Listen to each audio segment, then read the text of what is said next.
Today Telangana news channel కి స్వాగతం. నా పేరు స్వాతి. డాక్టర్ బాబాసాహెబ్ అంబేద్కర్ 134వ జయంతి సందర్భంగా కరీంనగర్ రేకుర్తి చౌరస్తాలోని అంబేద్కర్ విగ్రహానికి పూలమాల వేసి ఘన నివాళులు అర్పించారు. ఈ కార్యక్రమంలో దుర్గం మారుతి, నేతకాని, న్యాయవాది, భారతీయ జనతా పార్టీ ఎస్సీ మోర్చా రాష్ట్ర మాజీ అధికార ప్రతినిధి మరియు రేకుర్తి బీజేపీ సీనియర్ నాయకులు గోదారి చంద్రయ్య, జాడి శివయ్య, కృష్ణ, రాజమౌళి మరియు దుర్గం రామస్వామి తదితరులు పాల్గొన్నారు.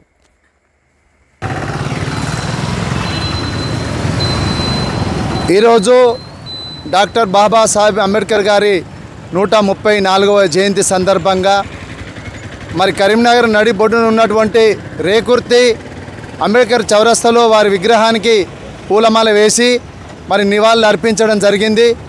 వారి యొక్క ఆదేశాలను, వారి యొక్క ఆచరణలను మనం సమాజంలోకి తీసుకుపోవాలని మరి ప్రజలకు మేము శుభాకాంక్షలు తెలియజేస్తూ ఉన్నాను.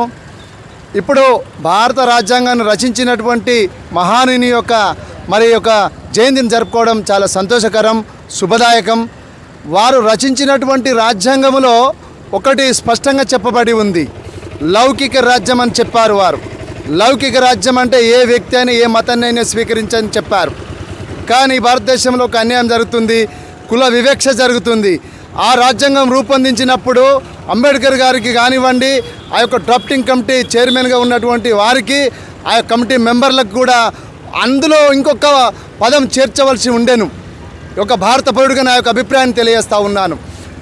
ఎలాంటి మత ప్రమేయం లేని రాజ్యాంగం అని చెప్పినప్పుడు ఏ పౌరుడైనా కానీ ఏ కులాన్ని అయినా స్వీకరించేటువంటి ఒక అంశాన్ని అలా భారత రాజ్యాంగంలో రూపొందించుంటే కుల వివక్ష నిర్మూలన జరిగి ఉండేదని నేను ఈ సందర్భంగా తెలియజేస్తూ ఉన్నాను. భారతీయులందరూ కూడా ఆలోచించాలా. ఈ కుల వివక్ష నిర్మూలన జరగాలంటే, ఈ తారతమ్యాలు పోవాలంటే అంబేద్కర్ యొక్క ఆలోచన విధానాన్ని మనం ప్రజల్లోకి తీసుకుపోవాల్సినటువంటి అవసరం ఉంది. ఇంకొక ముఖ్య విషయం తెలియజేస్తూ ఉన్నాను. అంబేద్కర్ గారి జయంతి కానివ్వండి, అంబేద్కర్ గారి వర్ధంతిలు కానివ్వండి నిర్వహించే సందర్భంలో వారి ఒక విగ్రహాలకు పూలమాలలు వేసి మనం నివాళులు అర్పించి శుభాకాంక్షలు తెలియజేస్తున్నామే తప్ప వారి యొక్క ఆలోచన విధానాన్ని మనం అగ్రవర్ణాల యొక్క ఆలోచన విధానానికి అనుకూలంగా మనం పనిచేస్తున్నట్టుగానే అనిపిస్తుంది. కాబట్టి సబండ వర్గాల ప్రజలు అంబేద్కర్ గారిని గౌరవించాలి, అంబేద్కర్ గారి ఆలోచన విధానాన్ని అనుసరించాలి, ఆచరించాలి, ముందుకు తీసుకుపోవాలని భారతీయులందరూ కూడా అంబేద్కర్ గారి యొక్క జయంతి శుభాకాంక్షలు మరొకసారి తెలియజేస్తూ ఉన్నాను. దుర్గం మారుతి, భారతీయ జనతా పార్టీ ఎస్సీ మోర్చా రాష్ట్ర మాజీ అధికార ప్రతినిధి. నాతో పాటు మా రేకుర్తి భారతీయ జనతా పార్టీ నాయకులందరూ కూడా ఈ కార్యక్రమంలో పాల్గొనడం జరిగింది. జై భీమ్. అంబేద్కర్ గారి ఆలోచన విధానం, అంబేద్కర్ గారి ఆలోచన విధానం